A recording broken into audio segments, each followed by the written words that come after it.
Ladies and gentlemen, it's my pleasure to welcome you all to this symposium, which focuses on the concept of the Jewish street and compares the post-war situations in Paris and Amsterdam. In recent decades, there's been a significant increase in scholarship on Jewish spatiality, with studies analyzing topics as diverse as early modern ghettos, modern ghetto nostalgia, Eastern European Stedtlich, Moroccan Jewish melas, and rabbinic urbanism in the creation of Eruvim. The Amsterdam Jewish Studies Department focuses on the study of Jewish urban cultures as its primary area of research.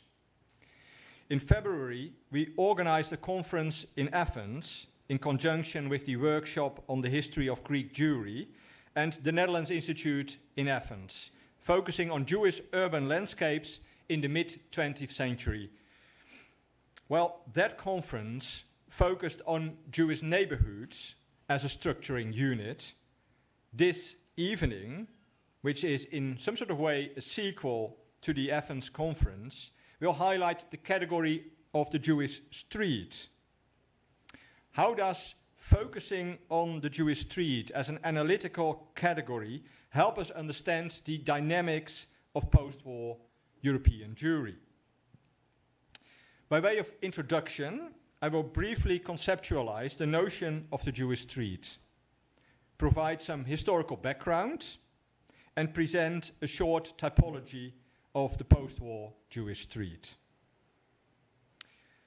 Although there is extensive scholarship on Jewish quarters and religious Jewish spaces, it's surprising that the concept of the Jewish street has barely been explored. And this is all the more surprising that given that the Jewish street actually is central to the construction both of Jewish spatial and social identities. The concept of the Jewish street functions in at least two distinct yet related ways. First, the Jewish street, of course, is a spatial category. It denotes the street as a physical place to which interpretations are added through processes of meaning-making, thereby transforming it in a material and a cultural space. Space is constructed in a dialogical, deeply relational process by the people populating the space and engaging with it. In this case, the street is performed as Jewish, while it's constituted by the perceptions of Jews and non-Jews alike. However, secondly, the Jewish street is also a social category, particularly in an Eastern European context. And here is one example from 1938, Poland. Since in Yiddish, as you may read in the second line in Yiddish, the term die Jiddische Gas, the Jewish street, refers to the Jewish social world as a whole. And for those of you who command modern Hebrew, in modern Hebrew, this Yiddish phrase has been translated into Hebrew as Barachov HaYehudi, which also means in Jewish circles, among Jews. And for those of you who visited the Pauline Museum in Warsaw, the interwar gallery over there is called the Jewish Street. Not so much dealing with the spatial aspects of streets populated by Jews, but instead referring to the vibrant and dynamic pre-war Jewish community.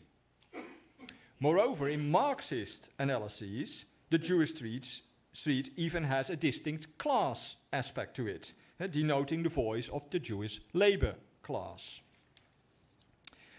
So these two uses, the spatial and the social, are of course interrelated. The spatial is the arena of the social, and it is this that gave rise to the metaphorical use of the term. But today we will primarily focus on the former. To trace the origins of the concept of the Jewish street, we may start in medieval Europe. Many European cities still have a street known as Jews Street, Jodenstraat, Judengasse, Rue des Juifs, in their medieval city centers today. These streets are named after medieval Jewish communities that once lived there. These communities were often concentrated on one street, where Jewish shops, family homes, the synagogue, the school could be found.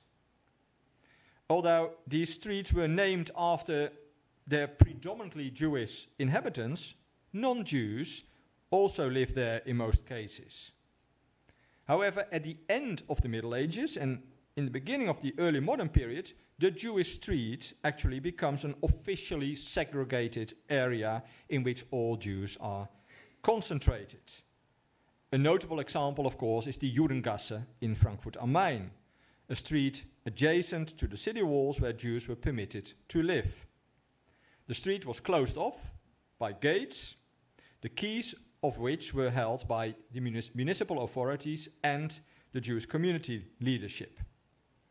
Such Judengassen functioned as enclosed Jewish spaces across Germanic countries. The concept of the ghetto, a segregated Jewish quarter, emerged in Italy from 1516 onwards. However, when Pope Paul IV ordered the establishment of ghettos in the Papal States in 1555, his bull, Cum Nissim Absurdum, explicitly modeled the ghettos on Jewish streets and only permitted them to expand to other streets and really become a quarter if the Jewish community experienced significant growth. In many other European locations, including the Polish-Lithuanian Commonwealth, the Dutch Republic, and England, there was no officially sanctioned segregation of Jews within urban areas. Here, the concept of a Jewish street did not exist legally, but rather developed as a result of patterns of Jewish residence and of perceptions of both Jews and non-Jews. These streets were mixed, although with a significant Jewish population.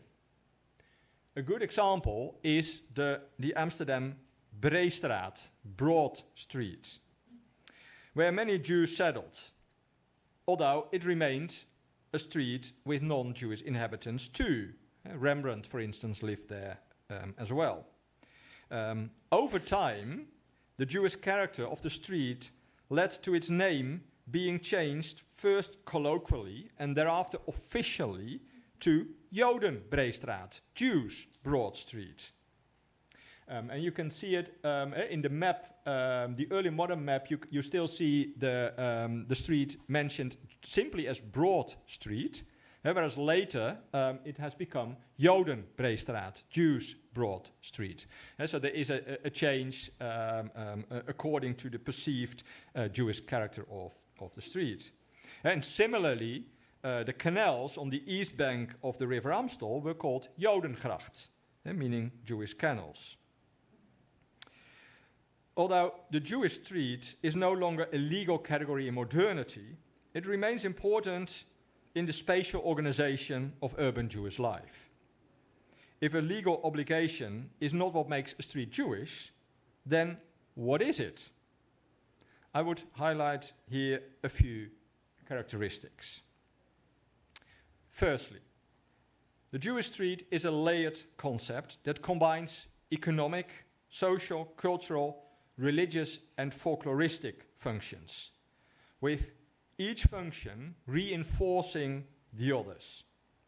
Together, these functions constitute the Jewish street as an urban ethnic enclave that may include Jewish shops, including kosher ones, Jewish vendors, synagogues, Jewish social institutions. Within the wider urban landscape, it's a spatial concentration of Jewish life that embodies 24/7 Judaism. Secondly, the Jewish street is typically characterized by its own timescape. The rhythm of the Jewish calendar, including Shabbat and Yamim Tovim, distinguishes the Jewish street from other streets. Shops close on Friday night, synagogues open their doors at the same time, families walk on the street during Shabbat. Conversely, the Jewish street is lively on Sundays, often attracting a much larger public than on weekdays. Thirdly, the Jewish street also has its own soundscape, ranging from Jewish folk songs to linguistic diversity. This includes the use of Yiddish and Yiddish-inflected vernacular languages, as well as Hebrew and other Jewish diasporic languages. At prayer times, fragments of assembled minyanim may enter the public sphere. To this, one might also add smells coming from kosher shops, restaurants, and street food stalls. Fourthly, this relates to visibility. Jewish streets could contribute to the linguistic diversity of the city with inscriptions or advertisements in Hebrew and Yiddish script. Religious Jews demonstrate their identity through their distinctive clothing and by wearing a kippah. Jewish symbols such as the Magen David may be visible in multiple locations. And finally, Jewish streets are characterized by movements, as they are highly dynamic rather than static realms. People come to the street to shop from across the neighborhood, but also from rural areas to do kosher shopping, for instance. And therefore, the street is also a zone of contact where Jews and non-Jews interact. Now, today we will focus on the Jewish street in the immediate post-war period, which could be characterized as a Sattelzeit, a time of uncertainty for many survivors who were unsure whether to stay or to immigrate. In many cases, the Jewish street was positioned at the heart of a clash between the reappropriation of Jewish spaces by Jews and governmental attempts to domination. In this respect, the Jewish street provides an important perspective through which to study the reconstruction of Jewish life in the post-war period and the difficulties encountered by Jews in this process. In general, three types can be discerned. Firstly, there are post-Jewish streets, which are streets where no Jews or only a limited number of them returned. These streets often become the focus of urban renewal policies, and Jews largely lack the means and agency to intervene. Many of these streets fall prey to urban developers, and what remains becomes an object of heritage promotion and Jewish heritage tourism from the late 1980s onwards. Secondly, there are Jewish streets that continue to exist due to uninterrupted Jewish habitation, or because a significant number of survivors returned and or Jewish immigrants contributed to the Jewish character of the street. Here we encounter a much larger degree of Jewish agency, and here the street becomes a site of negotiation between urban planners, politicians, and Jewish inhabitants. Thirdly, there were also new Jewish streets, and there are even two types of new Jewish streets, both urban and suburban ones. In some cities, streets developed into new Jewish spaces.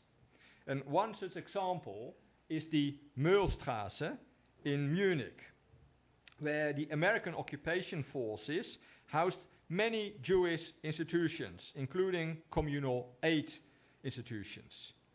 Over time, tens of Jewish shops took root there, mostly set up by displaced persons, who made up a large part of the city's Jewish population at the time. The street developed into a vibrant Jewish space, even to such an extent that the German police were forced out when they attempted to raid a so-called black market in the street. And the street actually, as a Jewish space, challenged the German authorities until the early 1960s. Alongside such new urban Jewish streets, new suburban Jewish streets also developed over time. As Jews left city centers and historic Jewish neighborhoods for the suburbs, new streets became centers of Jewish life. And one such example, for instance, is here in Amsterdam, Kastelenstraat in Buitenveldert.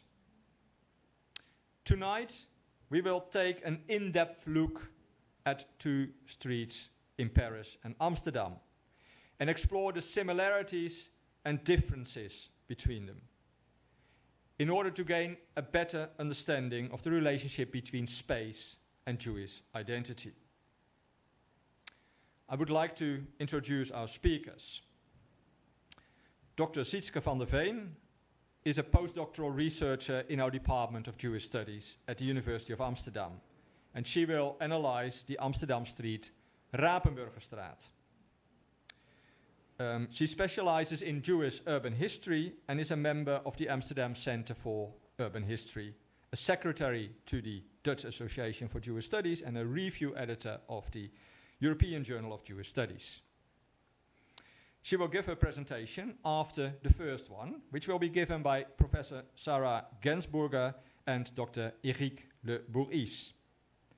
Professor Gensburger is a full professor of political science and a sociologist of memory and a Holocaust historian at the French National Center for Scientific Research and Sciences Po Paris. She's one of the former presidents of the Memory Studies Association, and the relationship between space and memory lies at the heart of her work. Dr. Eric Le Bourris is an historian and the author of a book on the transformations of the Soviet city of Riga after 1945. He's a specialist of urban and housing history and is currently a maître de conférence at INALCO, the Institut National des Langues et Civilisations Orientales, also in Paris.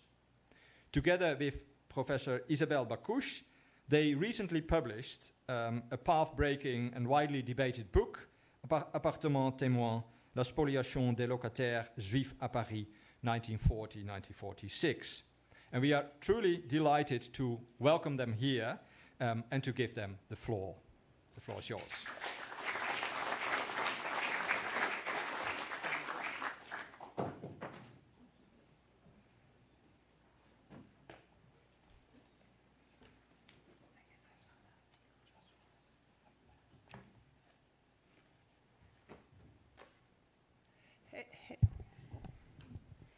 Hello everyone, thanks a lot for the invitation. It's a pleasure to be here with you tonight, to be able to present you a small piece of our work. And thank you, Bart, for this introduction. I will say that I don't know where the Rue des Écoufes stands in your typology. Maybe in between the new and continuity, I will maybe frame it as a revival street. So we maybe have the chance to discuss it. So we would like to start our presentation today by retracing a scene of 1945 in Paris. On April 19 of this year, a crowd of non-Jewish Parisians shouting "Death to the Jews" is fighting with a group of Jewish people, insulting them in return as Nazis and collaborators. This fight has been triggered by the willingness of Charles Wiener, a former war prisoner. It doesn't work? Oh, yeah, here you go. We did not miss anything. It's only the title slide. Don't worry. So this fight had been triggered by the willingness of Charles Wiener, a former war prisoner, to go back home. Because he is Jewish, during his absence during the war, he has lost his tenant's right to a new non-Jewish tenant who has been reluctant to leave the apartments back to Charles Wiener after his return. Wiener went to trial and was given the right to have the new tenant expelled. But these days, the non-Jewish neighbors have been protesting this decision and preventing Wiener to go back home. This event took place Rue des Écoufes, where Charles Wiener had found temporary shelter while waiting to return home. So the Rue des Écouves is the one we are going to speak about today. Is a short street in the center of Paris. So you can see it here with the arrow. And it's almost between Notre Dame. Do I have a pointer? Yeah, here Notre Dame and Place de la Bastille. So for those who are familiar in Paris. So it's in the Marais district, so the so-called Jewish quarter of Paris. I'm going to come back to this very soon. And it's very small buildings of very small streets of 27 small buildings. Contrary to the street we are going to talk about later on Amsterdam, the Rue des Écouves suffered no destruction, neither during the war or after the war. So you see the street today, and today the street looks almost like it did in 1939. So here you have two pictures taken in 1941 from the two sides of the street. So it gives you a small idea of the street. So here you come from the river, and at the end of the street, this side, it's the Rue des Rosiers. You may have heard about too. However, behind shop windows and building facades, the demographic of the street has been transformed by the war. During the war, the inhabitants of the street have been massively arrested and deported. Approximately 200 of them died in Auschwitz. But in 1945, the street recovered a central role in Jewish life, and in several ways, even a stronger one. This explains why in 1945, Charles Wiener found refuge here at the number 16 of the Rue des Écouves, and that the April 1945 demonstration took place here. After 1945, the street witnessed the social tensions which took place around the fact that, I quote, the Jews were coming back to Paris, and surprised everyone there. So in the few minutes of our presentation, we will present this in 3 steps by raising 3 consecutive questions. What does it mean to speak of a Jewish street in Paris? What did happen to the Jewish shops in the street during the war, and consequently, what is the situation regarding businesses in the street after 1945? And who does live in the street in the late 1940s? So, speaking of a Jewish street in Paris is nothing but obvious. Since 1872 in Paris, we don't have any more religious statistics and data, and people are not identified by any religious belongings. However, in Paris in 1939, at the beginning of the war, we estimate that 200,000 Jewish people lived in the city. But in some ways, Paris didn't have any Jewish district. The Jews in Paris lived everywhere, in every district, almost not every street, but most of the streets, and no district were inhabited only by Jewish people, even by a majority of them. And the Rue des Écouves, we will come back to that later, was no exception. The street was not inhabited by a majority of Jewish inhabitants. However, the image of the ghetto since the 1930s has been a major anti-Semitic trope, and the Rue des Écouves and the Rue des Rosiers, which crosses it, were the most current illustration of this ghetto in the anti-Semitic media. In the Middle Age, this neighborhood was known as one of the few official Jewish quarters of Paris, in French, une juiverie, and one of the streets nearby was even named the Street of the Jews. However, in 1900, in the wake of the Dreyfus affair, the business owners of the street asked the name to be repealed because they considered the name as bad for business. So at the time of the war, no more street was named after this appellation of Street of the Jews. And at this very time precisely, Jewish migrants, families coming from Russia, started settling in this district.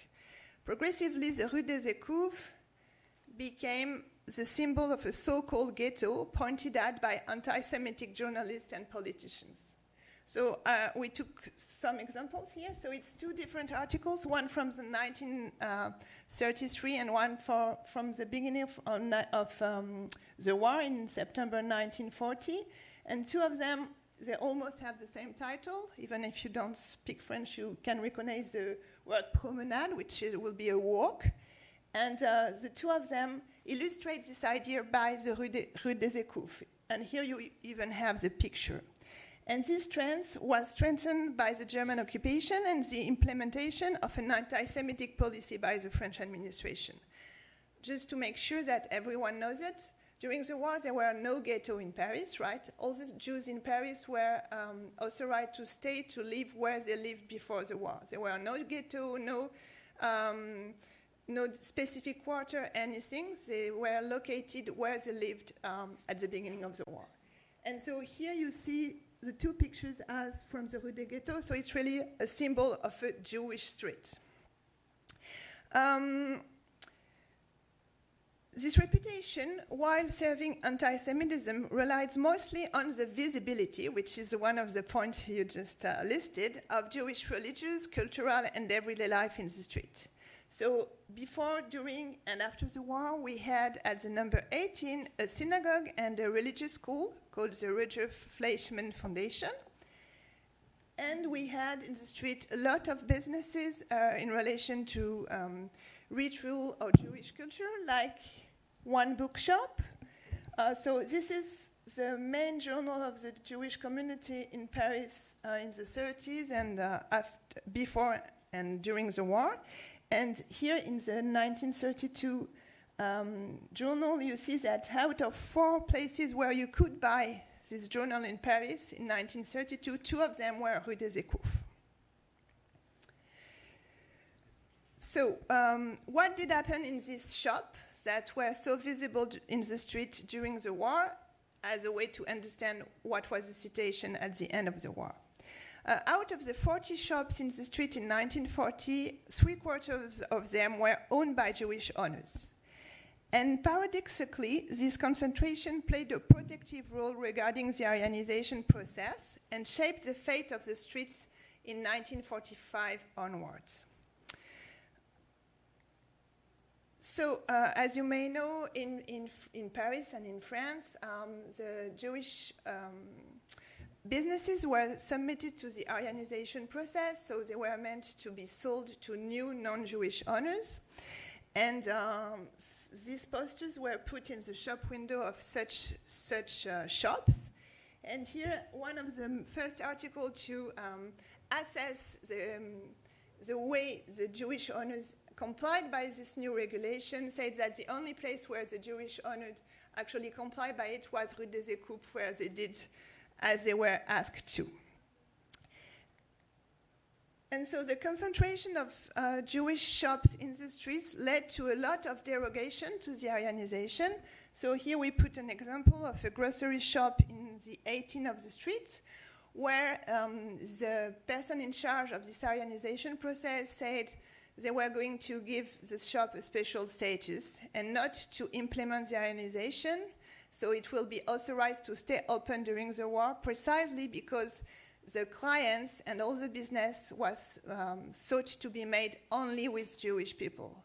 So it protected the shop from Aryanization, and we have a lot of examples in the street. I put another one, which is a restaurant which stayed open during all the war and after the war. The second case was the businesses, when the businesses were submitted to Aryanization, but because, again, the people thought that only Jewish people would come, they were not sold, but a manager was put instead of the Jewish owners. The third case, which was the majority of the cases, was the case where the businesses were simply closed. So this is a picture taken in 1942 in the street, and you really can see how many of the shops are closed. So it really shut down the street.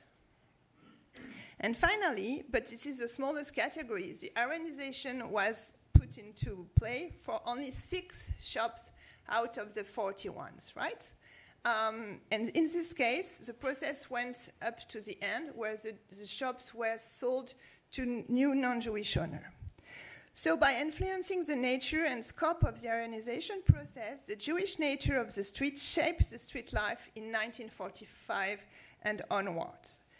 Why? Because in Paris, as you may know, 3/4 of the Jewish population survived and came back. So out of the 200,000, 150,000 people came back. And because most of the Jewish shops, so-called Jewish shop, had not been sold, when some members came back, it was easiest for them to retrieve their belongings.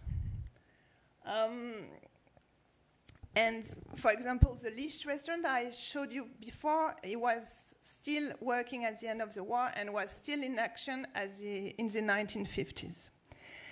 However, it took time, because sometimes the time that people came back and retrieved a basic life, housing and so on, it may sometimes took time for them to reopen their shop. I took an example of the Friedman families in the street, where the shop was reopened only at the end of 1940s.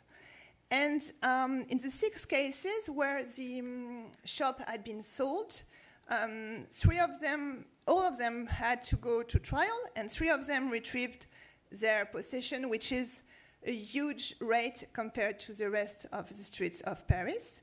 And it's how, in 1948, the butcher Jacob Ehrman retrieved his shop in the street.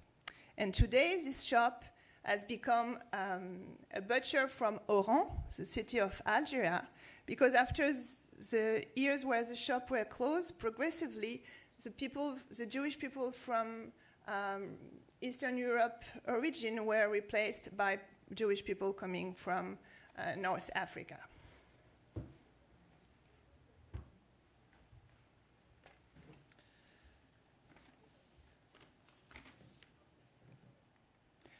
Good evening, without transition. Who lived in the street in the late 1940s? I will be just a little bit longer than about the shops, because like housing is our field of specialty. Well, the war left a very strong mark on the way shops were occupied, but also apartments above. Many families fled, were killed, and would never return. Survivors died shortly after the war. And in the late 40s, their absence was very visible. Some apartments were empty. A few apartments were still sealed off. Here, for example, this is census by late 45. At number 14, on the 3rd floor, this apartment was sealed. He had died in Auschwitz, and his wife had died in the apartment, so the apartment was sealed, which means real visibility of this absence within the buildings.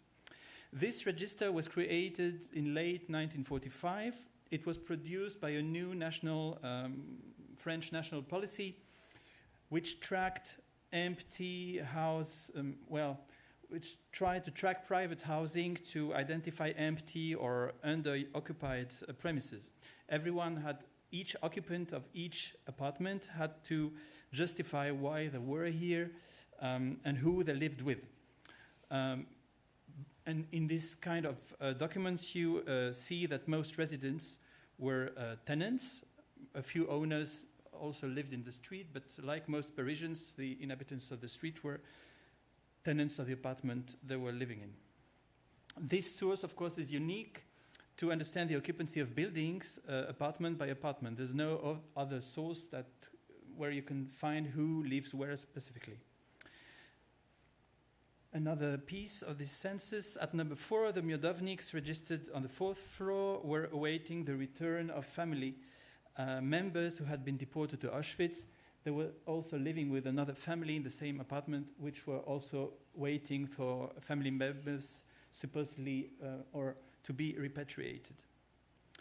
2 floors below in the same building, Josette Forest reported living in a Jewish apartment, logement de Juifs, she had been allocated this apartment by the city government in early 1944 and was still living there in late 1945.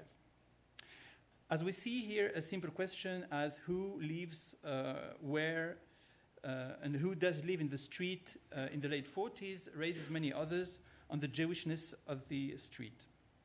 Historians who have studied Jewish survivors in France after the war often describe the individuals struggling with charity, with the state, with the society, individuals struggling, but this approach, as you will see, approaching Jewish life through the lens of housing after the war, brings to the light other pieces of solidarity, conflicts, that are very rooted in the neighborhood. It's not like individuals facing the state or charity organizations that are exterior to the streets, but networks of solidarity, conflicts that are very space defined. And these conflicts and solidarity involve survivors, their neighbors, non-Jews as well, landlords, shop owners, and so on. And this is where I want to start today, with two sets of considerations on the old inhabitants of the streets and on the new inhabitants. The street was indeed a place of return, but also a place of resistance to this return. Let's look at number 4 and 7, for example. Small buildings with 15 apartments each. Half the residents had been identified as Jewish during the war and persecuted, but the trajectories of survivors in both buildings are quite different. At number 4, I just let you the sketch. This is writing history, you know. It's not beautiful, but well. At number 4, some families came back quickly, but never to the apartments they had occupied before. These are my...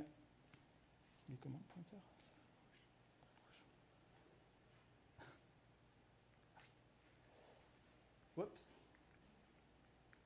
These lines, like the Silberstein family can be found after the war in 47 here. Spatzer can be found here. Adler is here, but Inderman is here. Well, it's like crossing staircases and housing. At number 7, with the butchery Sarah talked about, most Jewish families came back to their original apartments, but this took time. For example, the Herman family is only noticed in the building only in 49 again here. Rubanovich 46, Quin 49, Beck here 46. Well, people came back, but it took more time than in the next building. So these are already two sets of configurations that are quite different and show quite different stories. At number, of course, not only police records or trial records, but also this census of premises show signs of conflicts around these returns. At number 7, Jakob Hermann, Austrian citizen, tried to recover his butchery on the ground floor and his apartment on the 3rd.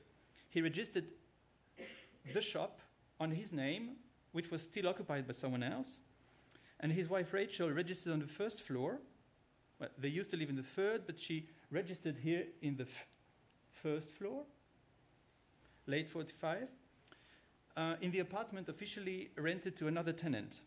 The couple was trying to keep a firm foothold in the building, visibly with the complicity of the landlord, which rented out another apartment to Rachel, which was trying to get back to her apartment, but who managed to do this only 4 years later. Another example at number 18, a form was filled out by Polish citizen Baila Grubner. She wrote, I quote, I returned to Paris after the liberation, but could not get back to my apartment at 18 Rue des Écoufes. It was occupied by war victims. An apartment at number 20 was assigned to me. I live there now with my daughter. A month ago, this small apartment was rented to me. Still, she is filling for the census a formula with her old address, which means the landlord give her the formula. You can't get, I mean, this goes all through the concierge and the landlord. So still hoping to get back and having contact with the former address she was living next door. But what does it mean to be back? Is she back home? Well, these are all the questions these documents raise. Some disputes went to court. In total, 13 court cases took place in the street, known at number 4, 2 at number 7. One of the cases was the Hermans. The other case is the Quin family. Jeanne and Léa Quin were born in Paris in the late 1880s. They were French citizens. They had been living in the street and working in their apartment in Rue des Écoufes since 1913. Both ran a lingerie business from home. In 1940, they left to the south of France, possibly Albi, but continued paying their rent until January 44. Meanwhile, the city government reallocated the apartment to the Boulanger family, which can be found here in tax records. Mademoiselle Quin, Boulanger, again Quin.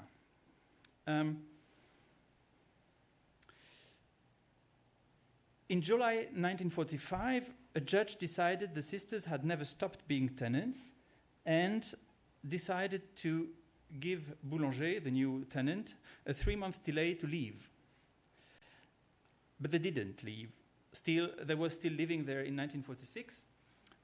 Did the Quin sisters give up? Did the police refuse to enforce the expulsion? The second explanation seems more likely. Indeed, in their application for compensation, we see that the Quin sisters were still registered in Albi in 1946. And we gathered a lot of documents on this case, and it seems that they came back to Paris in 1948 and get back to their apartment in 1948. But records also show that they never came back really to Paris. It was not easier to come back to the Jewish street as to any other street, indeed. But the solutions found by other residents to settle in another apartment of the street, the contacts to the landlords, also say something about the solidarity they could find in the street still. I come here to my second point about the street also as a place where other survivors could find shelter, meaning people who didn't live in the street before the war, but can be found in the archives in the war afterwards. In 1945, several Holocaust survivors were living in the streets, but had never lived there before. For instance, the Weiner family at number 16, Sarah talked about, they went to court to try to get back their original apartment around the corner, and in the meantime were living in the Rue des Écoufes 16. We can observe this phenomenon in other parts of the 4th district. This is a very common situation, and also specific to this area, I would say. Very often people trying to get back their apartment in this district are provisionally living next door, whereas survivors trying to get back their apartment in other parts of the city would live anywhere. Let's look at a few features of these shelters. In the register, this is an investigation in the census in late 45, which was added. It's signed in 1947. The premises were, this is about a building, an apartment on the 4th floor at number 4. The premises were occupied by Mr. Grafman. He was deported, and nobody has heard from him since then. The landlord, to satisfy another deportee, Berman, who returned to France, authorized this person to live in the premises. Berman accepted with the condition that on Grafman's return he would give up the premises. Following the death of the second occupant, Berman, with Mr. Grafman still being the tenant until confirmation of his official death, the landlord transferred the premises to Mr. Schulewitz under the same conditions. End of quote. You see here, and this is not the only case we found, apartments left vacant by Jews who had been deported or disappeared were utilized to ease the housing crisis and specifically to house survivors from other families. Such solutions were not official. They're not visible, for example, in tax records, where you just can see the name of the official tenant. But in this source, which enlists not the official tenant, but the real people occupying the apartments, you can see a discrepancy between both sources. Here you have the information of who is really living where, because it's for this very policy of vacant apartments who's trying to find empty premises. I guess they were specifically targeting these apartments of deported families that were supposedly empty but indeed occupied. Other examples here. At number 14, Rivka Arman housed her granddaughter, Aline Kurzbart, and a cousin, Leon Malischmann, or here at number 27, Hinda Vogel housed her nephew, Leon Kala or Tsawa, who had returned from deportation. As we see here, the households of survivors were often untypical, far away from the father, mother, children dominant pattern of families before the war, and their apartments were often overcrowded. We also told the example at the beginning of the Midovnik having another family in their own apartments. Indeed, in the late 40s, Jewish presence in the city did not reach pre-war levels in terms of quantity, and probably so as well on the Rue des Écoufs. Many of its residents had died, and survivors had it difficult to come back. And in the decade after 1945, Jewish life was less visible in the ground floors, on the buildings, and even above. Still, the examples given here also show something else. Continuities, a few continuities. I could have given examples also in the apartments. A few Jewish inhabitants of the streets remained there during the whole war. Shops, and not only, but we can see also here solidarity networks, and not only within the family, and the settlement of new families to the street immediately in late 44 or 45.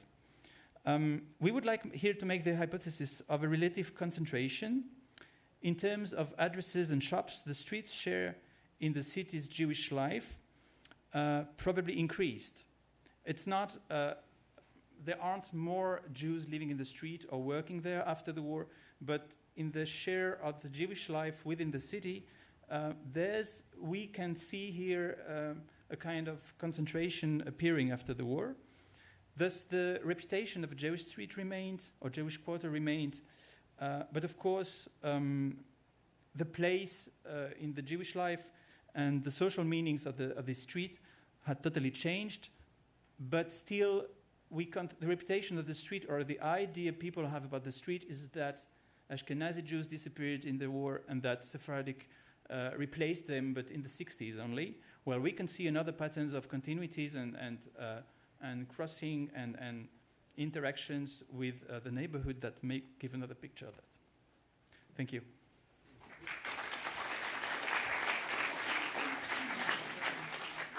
Tu veux dire un mot sur les chroniques? No, vas-y, toi. Just we had this final picture taken in 1948.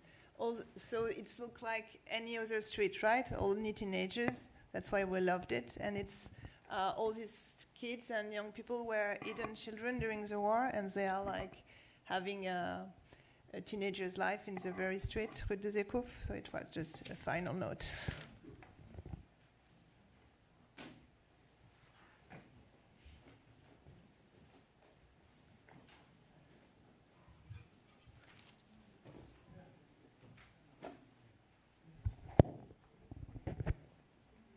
Good evening.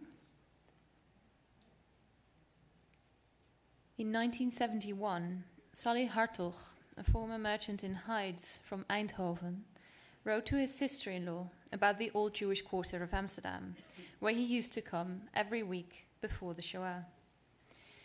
If I think of the number of times that I walked through the Jewish quarter, my heart bleeds. That was such a beautiful neighborhood, which you could enjoy and where you saw something different every time, no matter how often you frequented it. Everything is gone and will remain gone. That people, they will never come back. But I'm convinced that if there had been no war, it would never have changed. And I mean the people nor the neighborhood, because they would never have agreed to tear the whole lot down. those people were too attached to their homes, no matter how old they were, to the neighborhood, to their surroundings, and especially to the people who lived there, that they would never have agreed to live somewhere else. And Hartog wrote this letter at a time when a large part of the original buildings and narrow streets of the former Jewish quarter of Amsterdam, in the eastern part of the city centre, had been demolished to make room for city highways and modern constructions.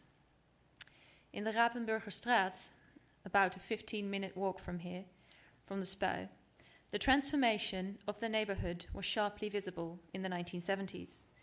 The street had been shortened, half of it had been dismantled, and although some pre-war buildings on one side had been restored and the derelict site would become a temporary home of the busy Waterlooplein market in 1977, the Rapenburgerstraat, once considered by Jaap Meijer as the little heart of the Jewish quarter, had evidently lost part of its soul. And this evening, I will put the Rapenburgerstraat center stage and use this Jewish street, or post-Jewish street, as a lens on the transformation of Jewish urban landscapes in the mid-20th century. But why the Rapenburgerstraat and not another Jewish street nearby? The Jodenbreestraat, already mentioned by Bart, and the Weesperstraat, for example, have also been called heart of the Jewish quarter often enough. These streets were longer and once perhaps even more lively, and in any case more well-known. And indeed, they are equally suitable for a spatial analysis of Jewish Amsterdam for the period between the 1930s and the 1960s. Nevertheless, I will highlight the Rapenburgerstraat precisely because of its smaller scale, where at the same time so many interesting historical elements come together. As a microcosm, the Rapenburgerstraat, despite it being small and maybe even inconspicuous today, offers us the opportunity to zoom in on various aspects and historical phases. First, on the diversity of Jewish life in the cityscape, with normative, religious, Jewish pre-war and post-war places, as well as secular ones, where different social classes moved and met. Second, on the loss and trauma of the Shoah.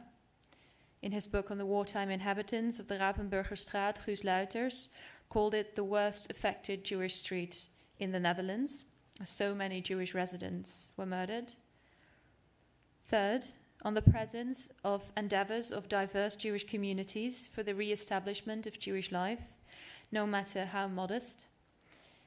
Fourth, on the urban redevelopment of the former Jewish district, marking the definitive end to most organized Jewish life in the area, which has to be understood as a European-wide phenomenon. And last, as an afterthought, the heritagization and memorialization of Jewish spaces, but also the absence of former Jewish spaces in the street, marking the period in which we still live today. And compared to Paris, but also compared to other localities in the Netherlands and elsewhere, in European cities where wartime bombing had been limited, where Jewish life was lost and also partly re-established, the visual transformation the Rapenburgerstraat and its direct surroundings underwent in the last century may seem, in a way, unique. But it by no means was. Across Europe, authorities saw opportunities in the destruction of war, and post-war urban reconstruction often ran right through city centres where many Jews had lived. In these cities, of which the more notorious examples lie eastwards, Jewish life was sometimes completely eradicated. And Amsterdam's Jewish district has also often been presented as having lost its Jewish life forever, a view sustained by the nostalgic post-war publications of Jewish writers such as Jaap Meijer, Meijer Sluiser, and Siegfried van Praag. As I hope to show you, a more nuanced perspective, acknowledging Jewish agency, is important. Nevertheless, in Amsterdam as elsewhere, after the process of urban renewal of the neighborhood, indeed little would remain of its previous Jewish character. But let us now go back in time a little to sketch the longer history of the Rapenburgerstraat. Constructed in the 1660s and named after the man-made island of Rapenburg to its northwest, the narrow Rapenburgerstraat, the Markengracht Canal, which ran parallel to it, as well as the squares around it, were popularly called the Vinkenbuurt. For centuries, this was a very poor area of what was considered the Jewish district, although non-Jews also lived and worked in the neighborhood. Dwellings in the street were divided up into main houses and annexes, and also in even smaller units. And besides residences, on the eve of the Shoah, the Rapenburgerstraat was home to, among other things, nursery schools, club rooms, diamond factories, kosher butcher shops and bakeries, a soup kitchen, a grocery store, a perfume business, an ice cream parlor, a wine store, and a pickle store. Moreover, at this time, the Jewish character of the street was also dominated by larger buildings established in the course of the 19th century. Testimonies to what has led Abka Ransa to write that before the Nazi occupation, the Rapenburgerstraat was the center of Jewish religious life, lernen, and philanthropy. For next to numerous private religious schools in and around the street, there was, for example, at the numbers 175, 179, the Nederlands-Israelitisch Seminarium, or Dutch Israelite Seminary, the Ashkenazi seminary where prospective rabbis and religious teachers were educated, established there in 1839.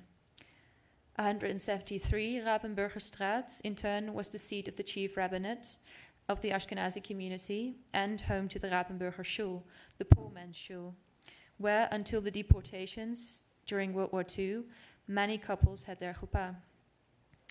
Next to it, at the numbers 169, 171, was the Nederlands-Israelitisch Meisjesweeshuis, or Dutch Israelite Girls' Orphanage, the Ashkenazi orphanage for girls and young women, with a classroom on the ground floor and dormitories on the floor above.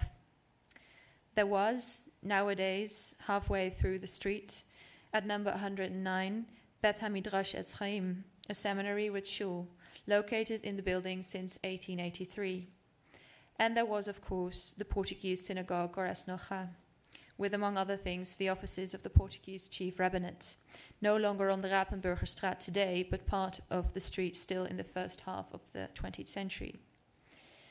And the truly poorest part of the street was probably Het Bussenschut-Hofje, a little slum demolished in the 1930s after the dwellings there had been declared uninhabitable. And this demonstrates that the sanitation of the Rapenburgerstraat did not start in the post-war period. In the 1920s already, there were sanitation plans for this area, which was in part in a deplorable state. During World War II, the Rapenburgerstraat became part of Judenviertel I, and as such, a designated Jewish space by the German occupier, although the Judenviertel never was an exclusively Jewish ghetto. Nevertheless, as Jews from outside the neighborhood and outside Amsterdam came to the city, and the spaces Jews were able to move in became increasingly forced upon them, their experiences in the urban landscape changed dramatically, while their room for maneuver became more and more limited. After the Jews of Amsterdam had been deported during the course of 1942 and 1943, their homes, businesses, and communal buildings were looted, and wherever they deemed it possible, others moved in. Rather more impoverished parts of the city, such as the Rapenburgerstraat, also partly fell prey to abandonment and decay, and, particularly in the last severe winter of the war, were stripped for firewood and for lead to sell on, a practice which continued after the liberation in May 1945. And as many other streets surrounding it, by the end of the war, the Rapenburgerstraat was full of ruins and of holes in the rows of houses, which were in part hidden from view by makeshift brick walls erected by the local authorities. Almost 1/4 of the buildings in the old Jewish quarter had been demolished or had collapsed by the end of the war. And above all, through its destruction, the Rapenburgerstraat had become a site of human devastation and loss, an acute confrontation with the fact that the majority of Dutch and Amsterdam's Jews had been killed in the Shoah. Jews who had survived and returned to the cityscape, first from hiding and later from the camps, first and foremost experienced the piercing absence of lost loved ones. Jaap Meijer described his experience while walking through the Rapenburgerstraat in the late 1940s thus: "Unnamed, who lived here and formed the soul of the ghetto, they have vanished forever. What remains are a few ruins." And the former girls' orphanage at the Rapenburgerstraat served as one of the shelter facilities where survivors were sent to after their arrival in Amsterdam. And experiences there were not very positive. Abraham Susan, for example, explained in an interview in 1995 how the repatriation services sent him to the orphanage for food and shelter. When he arrived at the site, he saw people pushing each other while queuing for a meal, and that was something he never wanted to have to do again, so he turned around. And eventually Susan rented a little room from non-Jews in the East District at the Tuchelerweg, where he had lived before the war, but others had moved into his parental home. And Judith Ilan Onderwijzer recorded her wartime experiences in the early 1980s and wrote about the irony of the fact that on the first night of her and her sister's return to Amsterdam, they had to sleep in, as she called it, the orphaned building of the Jewish girls' orphanage at the Rapenburgerstraat, that institute for which my mother has done so much good and which neighbored the offices of the rabbinate, where my father has worked for so many years, while both her parents had perished in Bergen-Belsen. And in her letters, written between August and December 1945, another woman wrote about the repatriation home at the orphanage.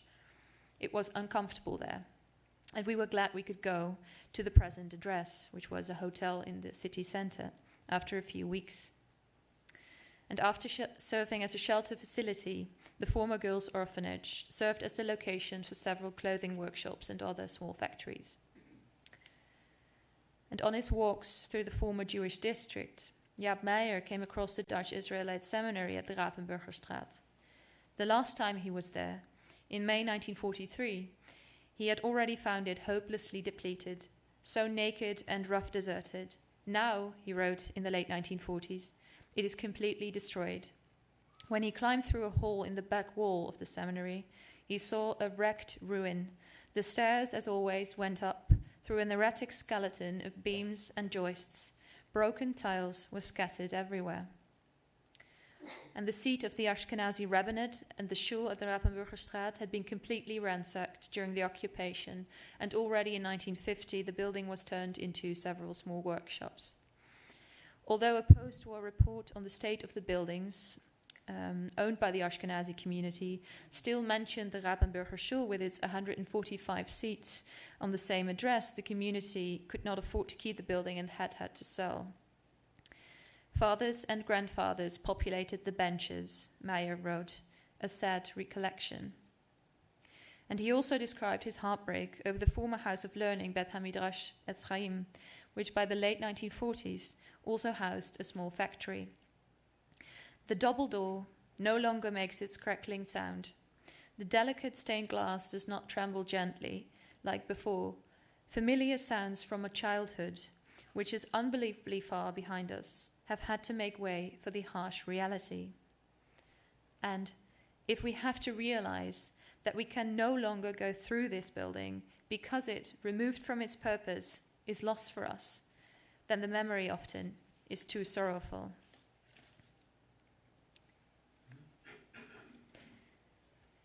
Although there were some funds for the renovation of ruined synagogues and other buildings, even the Joodse Coördinatiecommissie, or Jewish Coordination Committee, which came to the aid of survivors with shelter, clothing, food, and first attempts at restitution, wrote decisively to the Orthodox Ashkenazi community in Amsterdam right after the war. We want you to consider that because of the Jewish community has been decimated, some buildings should be revoked or made available for other purposes. And Bart Wallet has highlighted the difficult post-war position of the Jewish religious communities and their remaining representatives in an essay. Bereft of their members, lacking the necessary funds for renovation, but still in the possession of dozens of communal buildings throughout Amsterdam, the Provisional Board of the Ashkenazi community faced the choice of what to do with their real estate. In the end, the municipality of Amsterdam, owners of private businesses, but also, for example, the Vrije Universiteit or Free University, all desperately in need of accommodation for diverging ends, became tenants or buyers of these buildings. And as Bart has demonstrated for the former community building at 128 Rapenburgerstraat, which had, among other things, housed a religious school, the municipality played a reprehensible role, forcing the community to agree with expropriation and low compensation. And as studies by Gerard Aalders, Martin Bossebroek, Hinke Piersma and Jeroen Kemperman and Wouter Veraard have shown, individual Jews who tried to reclaim their homes and businesses also encountered many legal difficulties, with cold and bureaucratic administrative authorities which were adamant to treat all groups equally, despite the fact that, of course, Jewish citizens had suffered disproportionately. Moreover, Jews often had to deal with the indifference and anti-Semitism, as Evelien Gans as well as Dienke Hondius, among others, have demonstrated, of former neighbours and fellow Amsterdammers. Diverging perceptions of the urban landscape and the Jewish sites and quarters within it caused a mostly indifferent attitude of non-Jews, including individuals as well as the municipality of Amsterdam, which would last a long time after the war. Moreover, many Dutch Jews did no longer see a future for themselves in the Netherlands, and not only thousands of individual Jews, but also entire interiors of synagogues moved abroad. As Fred Angers wrote in his English language memoirs in 1989, one thing was sure, there was no future for us in Europe. It would be inconceivable to live in any European city among people, some of whom had been directly responsible for the killing of millions of human beings.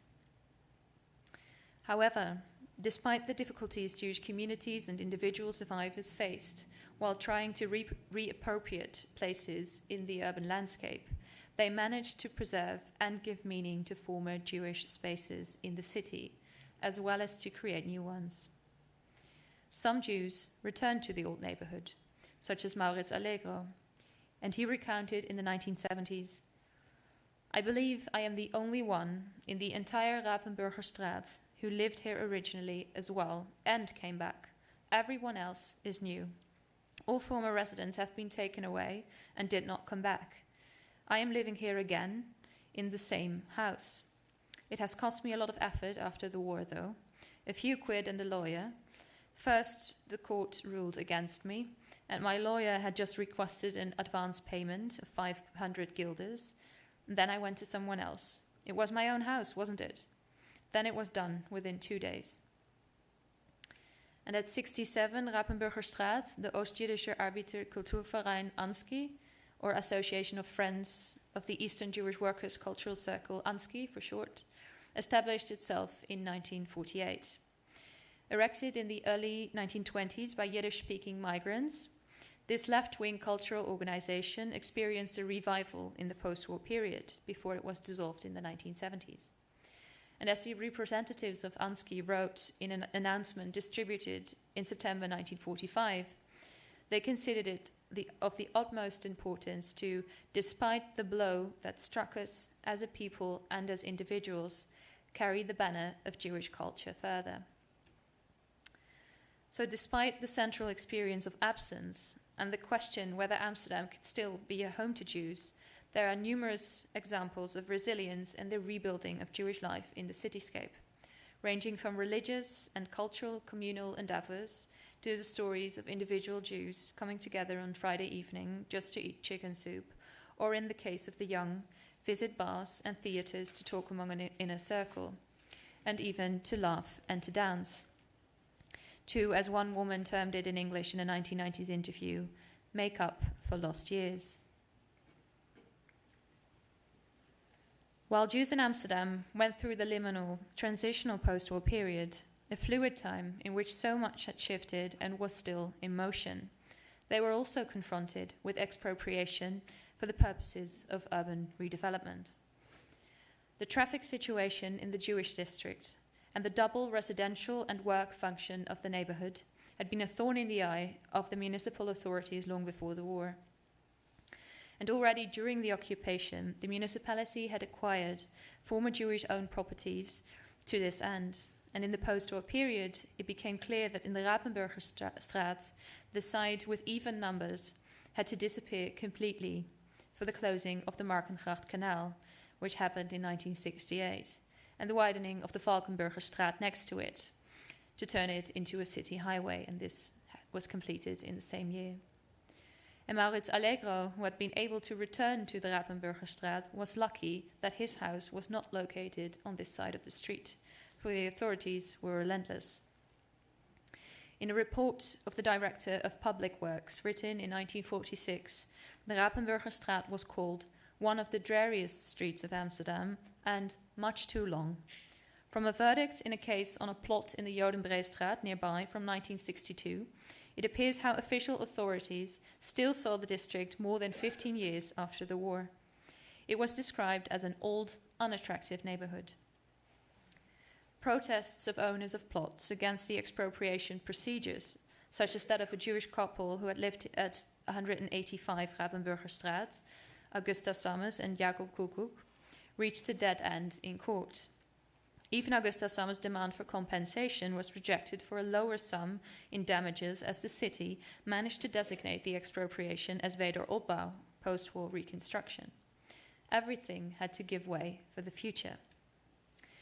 And during the same period, in 1961, so-called atelierwoningen, or studio flats for artists, were realized at the numbers 7781 Rapenburgerstraat, replacing buildings which had been demolished during the war.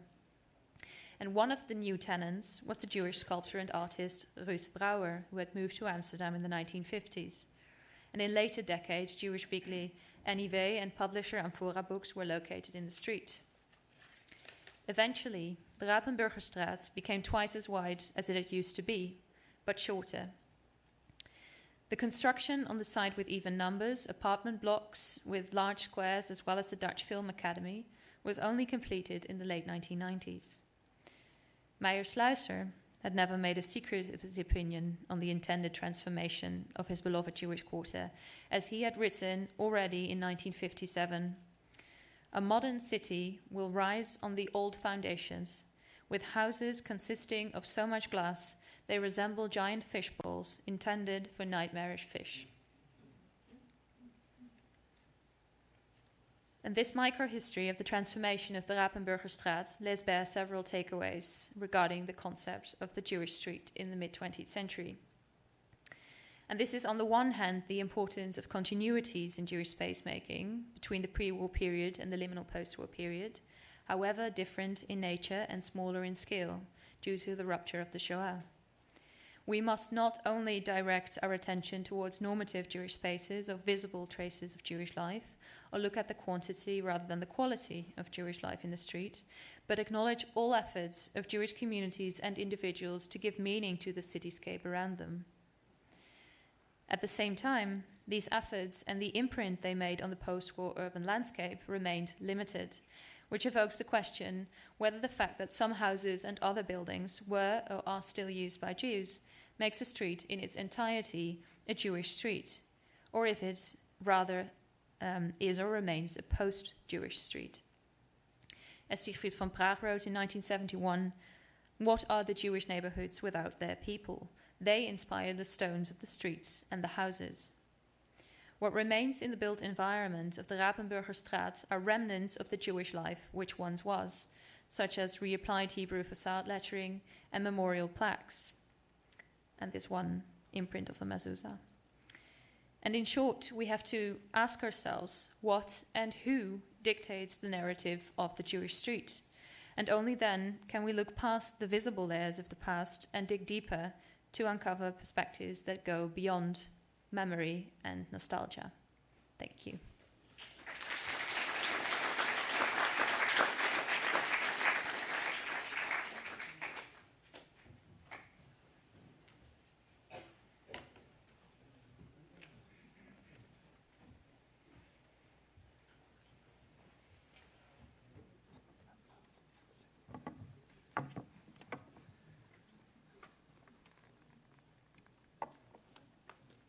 So, thank you so much, the three of you.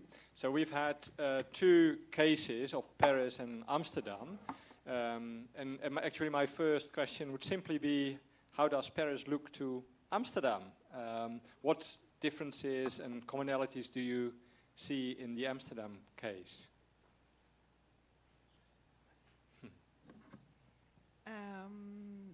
Actually, the main common point will be the agency of the Jewish population, the fact that these two places are also point of observation where we can really see the fight of Jewish people after the war to retrieve some of their life. I will say in our case, maybe more successful at the end because of the quantity of people who survived, right? And also maybe the difference of the organization and institutions. But so this will be the first common point. And also what I really learned and was interesting in was the fact that the city policy, right? How the Jewish street and the Jewish tenants, the Jewish buildings was targeted as something in its own, as something vulnerable to the city, and it was exactly our case. So in another street, but really nearby, a quarter really nearby, during the war, the city of Paris took the opportunity of the persecution to really launch a huge urban planning policy in a neighborhood that they thought of as a Jewish neighborhood, because they thought that because most of the inhabitants will be Jewish, they will save money in rehousing and in indemnities. But also during the war, because of the reallocation we studied, if you want to go on this point, Eric? Okay.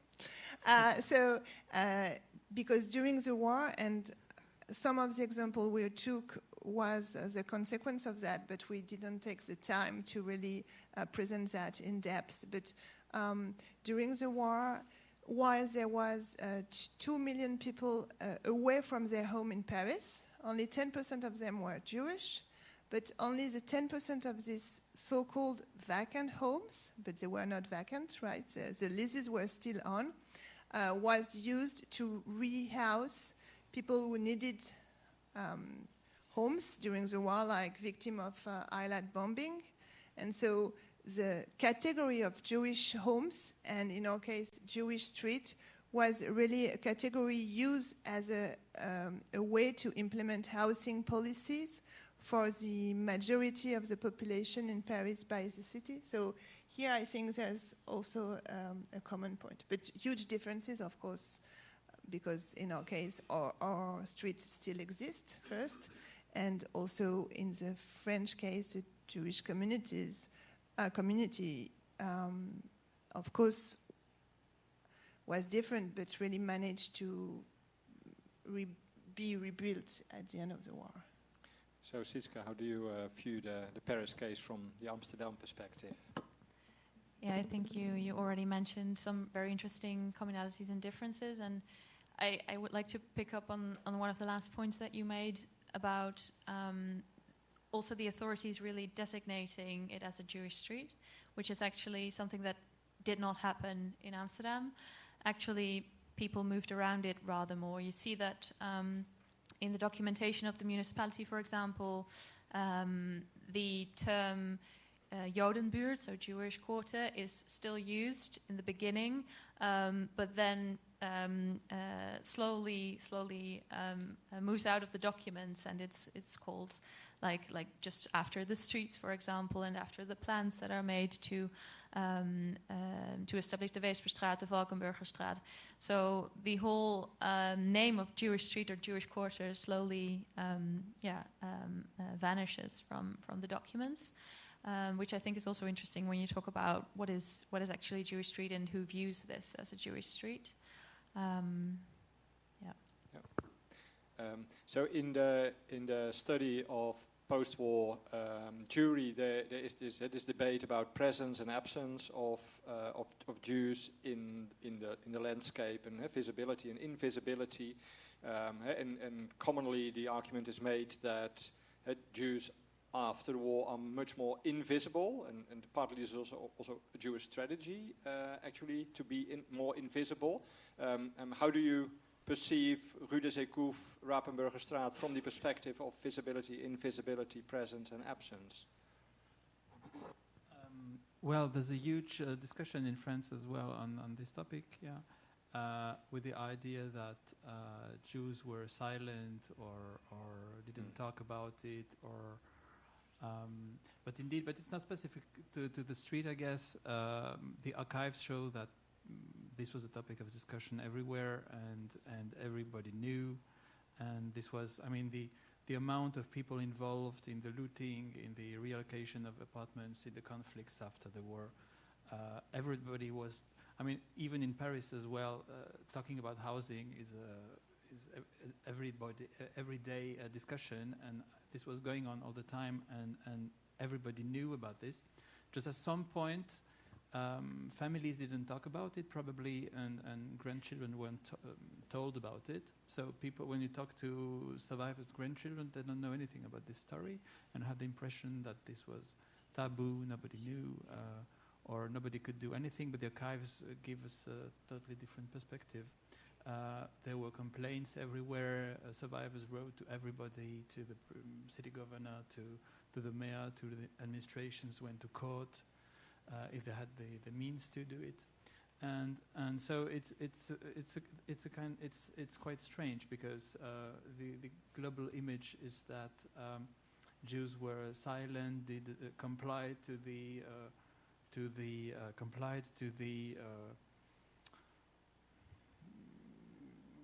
moral obligation to act as any other war victim, and well, we can find in the archives it wasn't the case, but there's no, this is not written, and this has to be. I don't know if you want to add up something. Even in the scene I depicted in the introduction of our talk, like I made it short, but in the police report, they really describe the opposite of what you said. They describe a group of Jewish people really who came there to fight the other group. The other group who came here to prevent the expulsion of the new tenants. They actually took back the furniture in the place to prevent the Jewish family to get in the apartment. But so this group of Jewish men, they came with armed, I mean, not guns, but like they were described very negatively by the police report.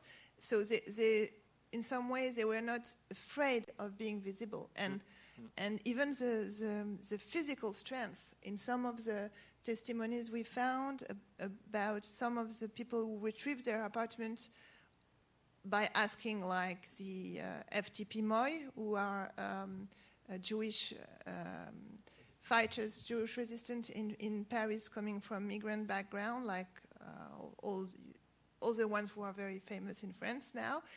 They said, I went to ask my cousin or my friend from the FPT Moy to come with a gun and get rid of the guy, right? But the thing you just said, it's more in the rhetoric of the city and the state who have been claiming at the end of the war, you should be silent, because if you claim your rights, it will give rise to anti-Semitism, and so we are going to give you back businesses, ownership of buildings, etc. But you need, in a way, to make the sacrifice of your tenant right, because if you claim too much, it's not our fault. If you claim too much, we will not be able to protect you in some way. And this, we really find it in a lot of archives. Yeah. So it's been something framed by the relation to the state power, I will say. Do you recognize this same logic in the Amsterdam case? In terms of the official authorities, not so much as that Jews were really told to shut up, basically. But you do see, of course, but not only Jews, but people living in the neighborhood who try to, as the Jewish couple that I highlighted, for example, who try to receive damages and were turned down. But what I would like to say on the topic of absence and presence, of course, it very much depends on perspective. For the Jews who returned to Amsterdam, of course, absence was the central experience. On the other hand, when you look at from the to the documentation, like you also mentioned, it is not the case that the Jewish quarter wasn't a Jewish quarter or wasn't inhabited by Jews anymore after the war. Actually, when you look at the woningkaarten, so the administration on the different apartments, there were still Jews living in the neighborhood. Of course, not many people, but still, it wasn't that Jews did not return at all to the neighborhood. So that also evokes the question, of course, what could have happened to the neighborhood if urban renewal had not taken place, and if life could have perhaps been revived to some degree. And on the other hand, when you talk about anti-Semitism and presence and absence, of course, that is something that returns in the testimonies as well. Jews are still perceived by many non-Jews in the urban landscape as too present, right? Despite the fact that, of course, many Jews do not come back to the cityscape. There are survivors who talk about, for example, standing in line for special distribution, food or extra food, and then people who walk past them and they're like, oh, there you have the Jews again, they get everything like they always do. Like those kinds of remarks. So that really shows us that, in a way, for non-Jews, or at least for part of them, Jews were deemed too present still in the cityscape. Thank you. I'd like to turn to the public and to see if there are any questions. And I see already one question over here, and one more, and Ido there, and Bernard. So. One of the big differences in development of the Jewish neighborhoods from Paris to Amsterdam to compare, that is that Paris had its big breakthroughs of the great boulevards, Haussmann, in the century before, and Amsterdam tried to make the same movement in urban development, also in the old centers, after the war. And the ravage in the eastern part of the center, by the rebuilding of the big roads, the Eitunnel, the metro, the whole thing has a double effect, has made a three-double effect on the ravages which made the Shoah. Yeah, thank you. Yeah, I'd like to go to assemble a few questions. Yes. My question is first about Amsterdam. Let's say the Ravensburgerstraat, from the 30s to 45. Did the name Jewish Quarter or Jodenbreedstraat have negative associations, connotations in the rest of Amsterdam? And next to that question, did you find an inclination from people, Jewish people living in the, for instance, Ravensburgerstraat, the Jodenkwartier,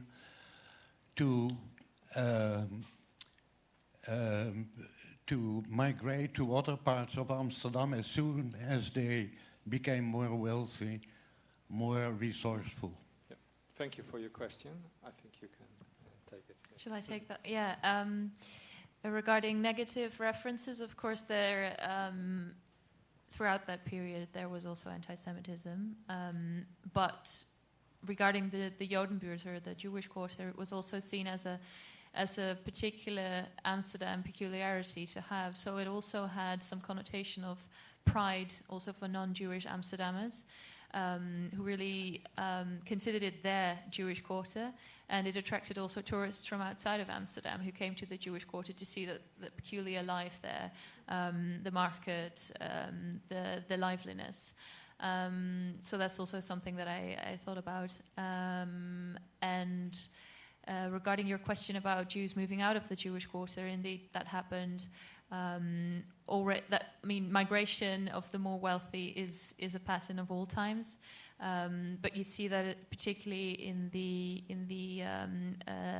second half of the 19th century, for example, after when Jews moved to the Plantage neighborhood, of course, adjacent to the old Jewish quarter. And in the 20th century, Jews moved to the Diamantbuurt, for example, in Zuid, but also to the east in the 1930s. I mentioned the Tugelerweg, for example. So these migration patterns within Amsterdam are already visible before the Second World War, and of course parts of the Jewish quarter were already sanitized, so houses already demolished and replaced by new builds before the Second World War. You go to Ido. The Rue des Écoufs have a negative connotation. I mean, écouf is not a popular type of profession, as you know.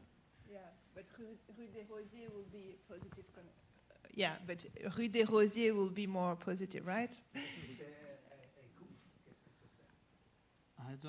I believe I think the etymology is not clear. Whether a bird or a profession of the Middle Ages. I mean, it doesn't sound. Woekeraar. In Dutch, woekeraar. Usurer? Yeah. Okay. Okay. Geldlener, medeburgerlijke stand. So, okay. Yeah. But it had a negative connotation even for the very wealthy French Jews, right? Because before the war, there was, the Jewish group was not one only, right? He had several groups inside, depending on a lot of criteria. Of course, the wealth, but also the national origin, the type of religious practice, the relation to Zionism, and etc. So it's really fragmentized.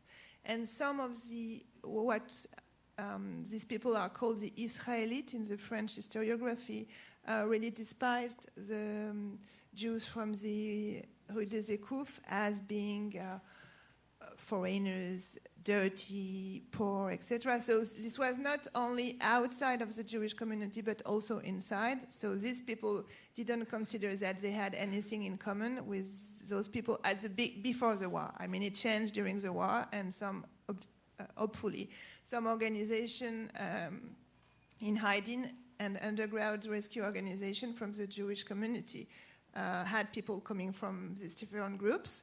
But before the war, it was also a divide inside the Jewish community. I'd like to go to Ido's question. Yes, I have actually a follow-up on both remarks. I guess one of the ironies or ambiguities of the story of Rapenburg, but especially also Valkenburg, is that it had been partly demolished already before in the early 1930s. And that, in fact, that destruction was experienced and seen by many of the Jewish population in Amsterdam as progress, and that it was actually an element of pride for them that they had these Jewish older men, Miranda, but also who's not Jewish, Wieboud, who developed new parts of the city and enabled Jews to become social climbers, to live in the south of the city, in the Diamantbuurt, in the east, the Transvaalbuurt. So that was seen as a positive thing.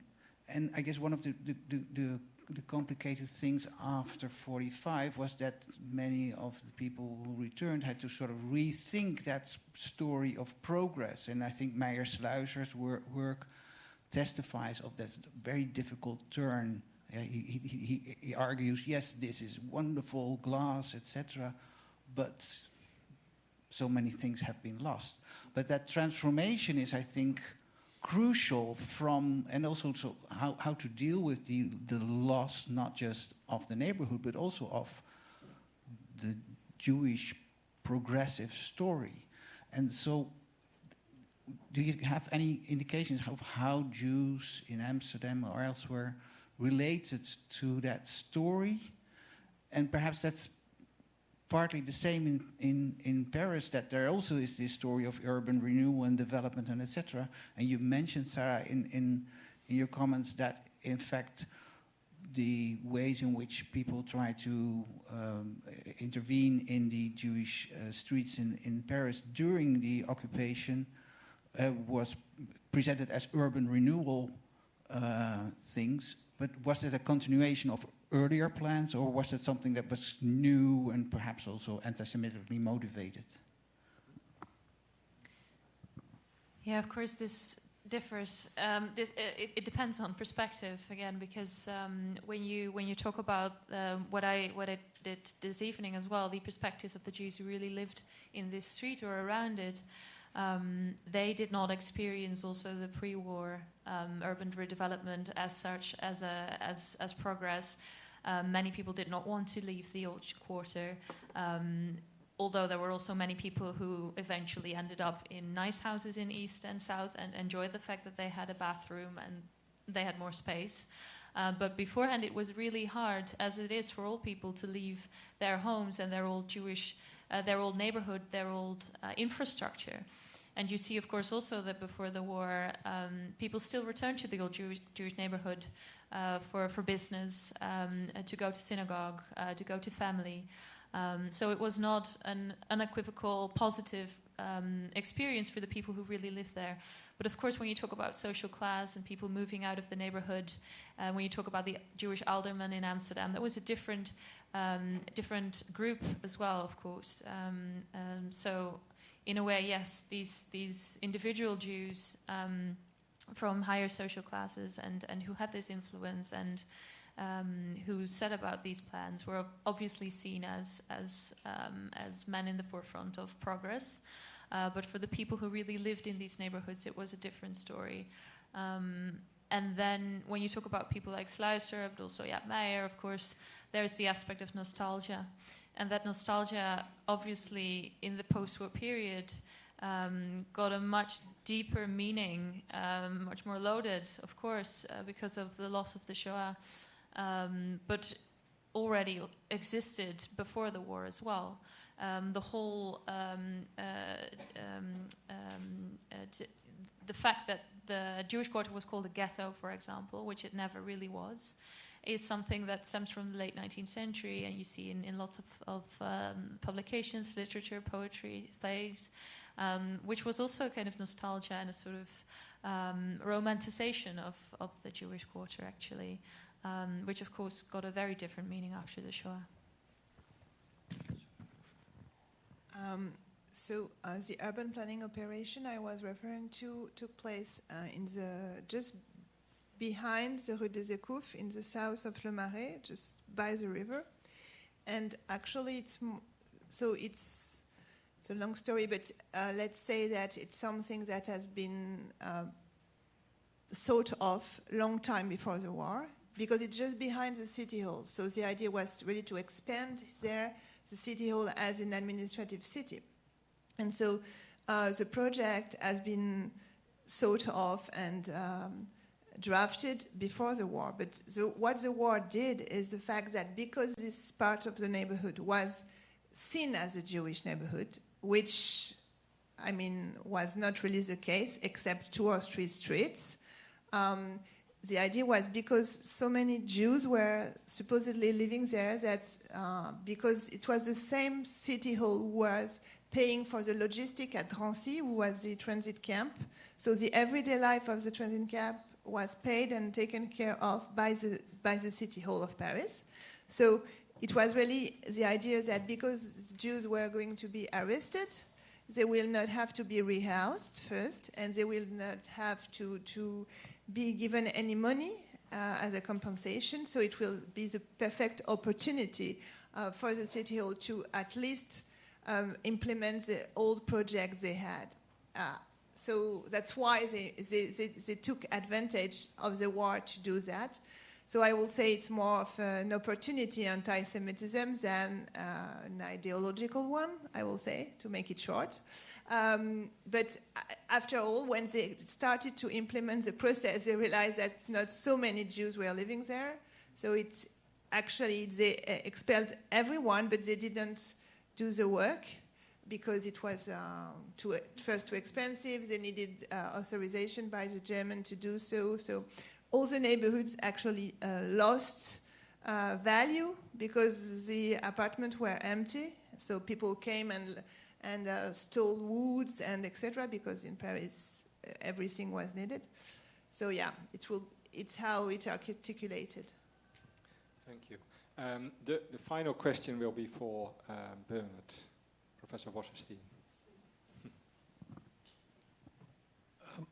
In regard to Paris, 2 points were mentioned briefly, but passed over.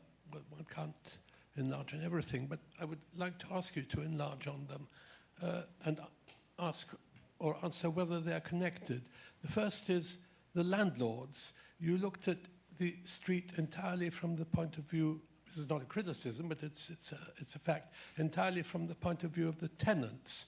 Who were the landlords? Were they Jews? Were some of them Jews? And if they were, did they have trouble retrieving their property rights? And a second point, you mentioned again in passing that the Ashkenazi Jews disappeared or were deported. Many of them never returned, some of them went elsewhere. And they were replaced to some extent by North African Jews. Now, why did the North African Jews go specifically there?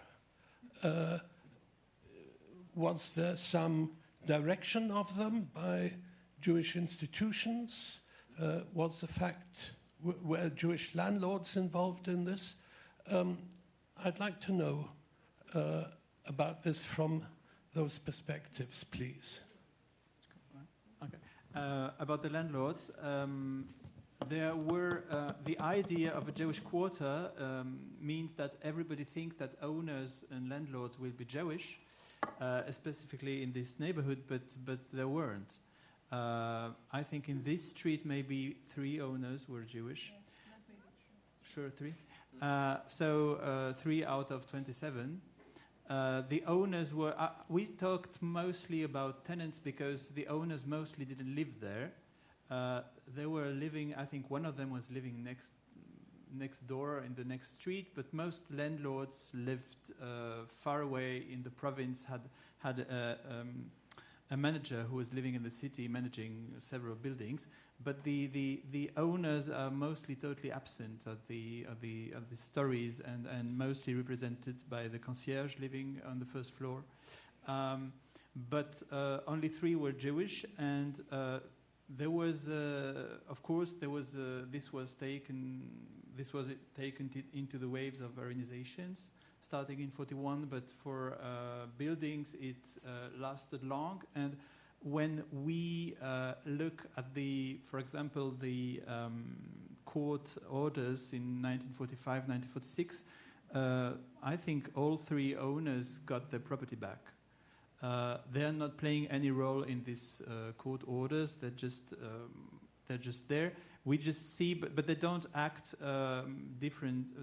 All landlords of the street act the same way, at least for the few buildings we looked in. That in the meaning that they helped or took in survivors from another building from the streets, and people moved a lot within the city. Connecting with the previous question on progress and moving from one neighborhood to another one, I think it's difficult. From testimonies we know about Parisian Jews moving from a neighborhood to another one, from Belleville to the 10th district, for example. As for this area, it seems still that in the Rue des Écoufes, the quality of housing was very differentiated. For example, the 2 sisters I mentioned had a very large and expensive apartment, while people living on the first floor had very poor and low quality housing. So people also moved within the street, improving their conditions of living and not losing their clients still. But I just realized maybe we did not say the most important thing in our presentation is the fact that in Paris, for Jews and non-Jews, like 99% of the people are tenants. It's not at all like now where not most, but some people in Paris own the apartments they live in, and it's a co-opt apartment. At the time of the war, all the buildings were owned by only one owner, who was living by the rents. This is why, for us, in our new work, it was very important to pay attention to tenants, because we consider, and it's a historiographical stand, that most of the historiography about Aryanization and spoliation and dispossession of Jews in France during the war has focused on ownership, traditional ownership, like the one of building owners, businesses, etc. But it doesn't reflect at all the experience of Jewish families during the war, and it's also prevent us from understanding the aftermath of the war, right? Because the laws that were passed by the provisionary government, the De Gaulle government and the resistance people government after the war, really tackled the issue of ownership, and it was difficult to implement, yes, but still the law was for the Jewish owners. It was in favor of their rights. It was the opposite for the Jewish tenants. The law was really discriminated them. So that's why we really wanted to focus on tenants. Sorry. Go on. So with this historiographical intervention, I think we come to the end of this challenging and eventful evening, and I'm pretty sure there's a lot more to discuss. Well, there's good news. There are drinks, and you're all invited for it. And please continue the discussion, but not after thanking with a huge applause Eric, Sarah, and Sietske. And Bart.